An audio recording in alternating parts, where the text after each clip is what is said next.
You know what these are? Crab cakes, and they're crisp right out of the oven. You don't even have to break out the frying pan. To make these crazy good crab cakes, start by taking your lump crab meat and put it into a bowl and just gently pick through it to check for any shell pieces. Now set that aside, and in another bowl you're going to combine your egg, your Worcestershire sauce, which I know I'm not saying right and I'll never get it right, mustard, and mayonnaise. Then add in your crushed crackers. I use a gluten-free matzo cracker, but you can use any type of saltine-like cracker. Get that combined real well and fold in your lump crab meat. Then you're going to cover the bowl with saran wrap and put the mixture in the fridge to chill for at least an hour. When it comes out of the refrigerator, nice and chilled, you're going to scoop it onto your parchment-lined baking sheet and then form little crab cakes and pop it in the oven.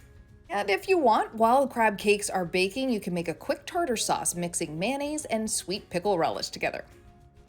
All right, so here are the crab cakes, and what I love about this recipe is that the seasonings and the breadcrumbs enhance the crab. They don't overpower the flavor, and you can see all those big chunks of crab in there. A little tartar sauce and a fresh lemon wedge. This is your entree size portion, but you can always make them smaller and serve them as appetizers.